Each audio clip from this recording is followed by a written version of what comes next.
Hi hello నమస్తే welcome to Aadya TV. ప్రస్తుతం మనతో ఉన్నారు ప్రముఖ నిర్మాత బీజేపీ సీనియర్ నాయకులు చిట్టిబాబు గారు. ప్రస్తుతం జరుగుతున్న ఏపీ రాజకీయ పరిణామాల గురించి, ఇందులో బీజేపీ ఇన్వాల్వ్మెంట్ ఎంతవరకు ఉంది, ఇది ఎంతవరకు నిజం అనేది కూడా తెలుసుకునే ప్రయత్నం చేద్దాం. నమస్తే సార్. నమస్తే సార్, ఏపీ రాజకీయ పరిస్థితులు రోజు రోజుకి ఒక క్వశ్చన్ మార్క్ తీసుకొచ్చే ఛాన్స్ వస్తుంది. అంటే మీరేమంటారంటే చంద్రబాబు నాయుడు గారి మీద మోపిన ఆరోపణలు నిజమంతా అబద్ధమెంత? ఇప్పుడు అది కోర్టు పరిధిలో ఉంది. కోర్టు పరిధిలో వాదోపవాదాలు జరుగుతున్నాయి కనుక మనం దాని గురించి ఇప్పుడు మాట్లాడటం కరెక్ట్గా, ఎందుకంటే మామూలు వాదోపవాదాలు కాదు. ఇలాంటి కేసులు కరుణానిధి గారిని ఎక్స్ చీఫ్ మినిస్టర్గా అరెస్ట్ చేసినప్పుడు కూడా జయలలిత కోర్టులో 2 గంటల్లో టక్కని అదే వాదనలు. చౌతాలాన్ని అరెస్ట్ చేసినప్పుడు అంతే. ఇన్ని సుదీర్ఘ ఒక వారెంట్ ఒక దీనికి పంపించడానికి, అరెస్ట్ పంపించడానికి 8.5 గంటలు వాదోపవాదాలు. మహత్తరమైన లాయర్స్. ఆయన లోతరాయన అని దేశంలో ప్రముఖ న్యాయవాది. ఆయన అమరావతికి ఆయనే వాదించాడు.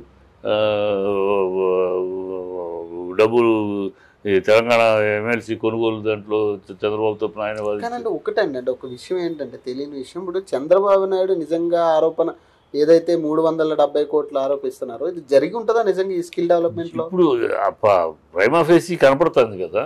ప్రైమా ఫేసీ ఆధారాలు ఇప్పుడు ఒకటి ఉంది, దాంట్లో బేసిక్ పాయింట్ ఒకటి ఉంది. దాని మీదే ఇప్పుడు ఒక కంపెనీ తోటి అగ్రిమెంట్ చేశారు. అతను సంతకం పెట్టాడు, బోస్ అని ఆయన సంతకం పెట్టాడు. 90% 3,700 కోట్లు డీల్ అది. 90% ఆ కంపెనీ చేస్తుంది, 10% వీళ్ళు ఇస్తుంది. ఎక్కడైనా నార్మల్గా ఆ కంపెనీ 90% చేయాల్సిన పెట్టుబడి పెట్టాల్సిన కంపెనీ అది ఎక్విప్మెంట్ కూడా, ఆ ఎక్విప్మెంట్ కాస్ట్ అని కూడా చెప్పలేదు. 90% వాళ్ళు షేర్. ఆ 90% షేర్ చేయాల్సిన వాళ్ళు రూపాయి ఇవ్వకుండా 10% ఇవ్వాల్సిన వాళ్ళు డబ్బులు రిలీజ్ చేయడం ఎక్కడ వెళ్ళాం మనం.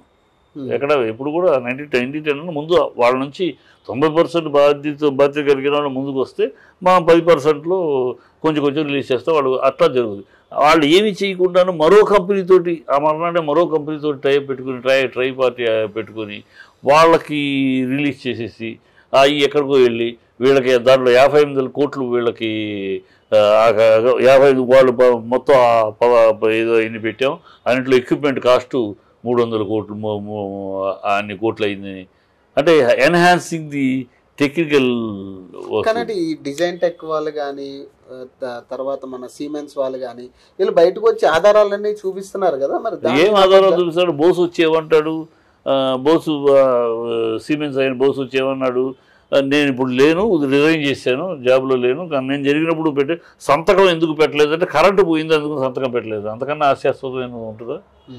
సంతకం పెట్టడానికి కరెంటు పోయిందంటే అందుకని సంతకాలు పెట్టలేదట, డేట్ వేయలేదట. డేట్ ఎందుకు వేయలేదు? డేట్ వేయకుండా అగ్రిమెంట్ చేస్తుందా గవర్నమెంట్, ప్రైవేట్? ఇన్ని ఉన్నాయి, ఆ లూప్ హోల్స్ ఉన్నాయి. ఆ లూప్ హోల్స్లో చంద్రబాబు ఎంతవరకు ప్రమేయం అనే దాని మీద చర్చ జరుగుతుంది. చంద్రబాబు ప్రమేయం అనడానికి ఆఫీసర్సు వాళ్ళు సరెండర్ అయిన ఆఫీసర్ 164లో ఇచ్చిన ఆఫీసర్స్లో ఆయన ఇన్స్ట్రక్షన్ మీదే మేము నోట్ చేశాము, ఇది వైబుల్ కాదు, ఇది కంపెనీ యొక్క బ్యాక్గ్రౌండ్ అంత స్ట్రాంగ్గా లేదు, ఇది వైబుల్ కాదని మేము పెట్టాము. అయినా సరే interest of CMs instruction, oral instruction on the instruction of the oral instruction of the CM please release the funds అని మేము పెట్టాల్సి వచ్చింది. సో అది ఆయన ఎందుకు చెప్పారో మాకు తెలియదు అని వాళ్ళు ఇచ్చేశారు. సో దాంతో నేను ఎందుకు ఆ పని చేశాడు? సీఎంగా ఉండి ఓరల్ ఇన్స్ట్రక్షన్ ఏంటి? బ్యూరోక్రసీ చెప్పారు, పాలసీ ప్రకారం జరుగుతాడు. ఒకే మనిషికి 4 గంట సుబ్బారావు 4 పదవులు ఏంటి? ఎందుకు ఇచ్చినట్టు?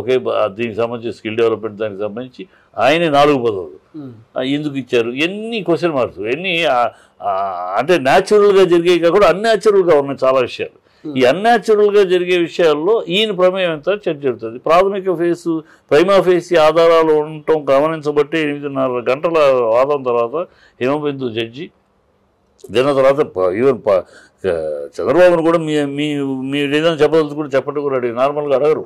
నార్మల్గా అంటే వాదోపవాదాలు లాయర్లే మీ తరపున, నిందితుడిని అడగరు. కానీ ఆవిడ పెద్దరిగా ఆయన సీనియర్ కనుక ఆయన కూడా అడిగింది మీ అభిప్రాయం చెప్పండి, మీరేమైనా చెప్పదలుచుకున్నారో చెప్పండి, రికార్డ్ చేస్తారు చెప్పాడు.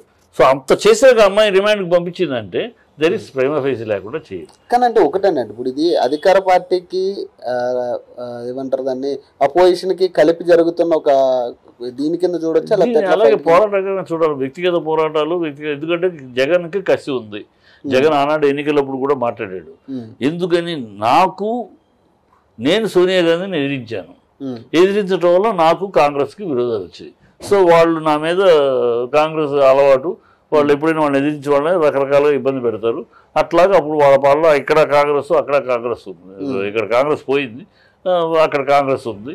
ఇంకా ఇక్కడ రోసయ్య గారు వీళ్ళ ఈ పరిస్థితిలో ఉన్నారు, కిరణ్ కుమార్ రెడ్డి వీళ్ళు ఉన్నారు. కిరణ్ కుమార్ రెడ్డి ఉండగానే కదా తెలుగుదేశానికి ఏం సంబంధం?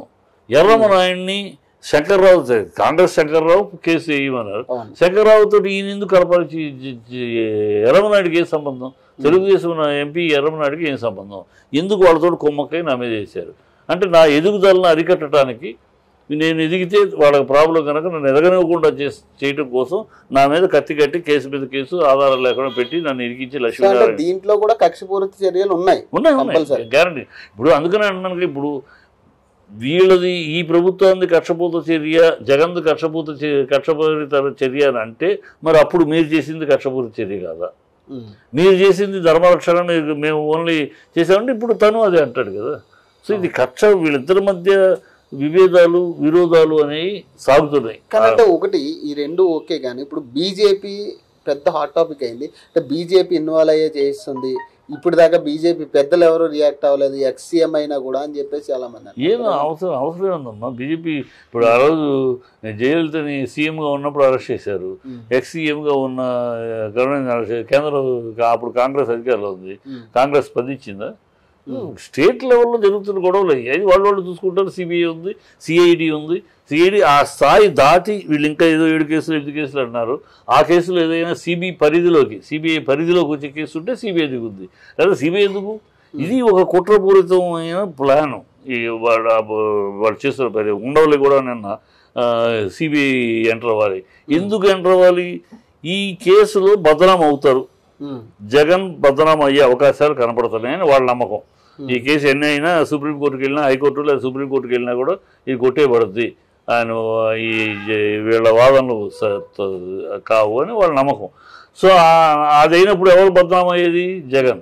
ఈ జగన్ బదనాం అవ్వకుండా అవపోయే దుష్ట పరిణామాలు వాళ్ళ నుంచి తప్పించుకుని బీజేపీ మీదకి తోయాలి, కేంద్రం మీదకి తోయాలి. అందుకని సిబిఐ. ఇప్పుడు సిబిఐ వచ్చి చేసింది అనుకోండి, సిబిఐ ఫెయిల్ అయింది అనుకోండి, చూడండి కేంద్రం జగన్కు సపోర్ట్ చేసింది, ఇవాళ కేంద్రం పరుగు పోయింది అని కేంద్రం మీద తోయటానికి, కేంద్రం మీద తోసేసి వీళ్ళు బయటపడ్డారు. Right, thank you sir, thank you.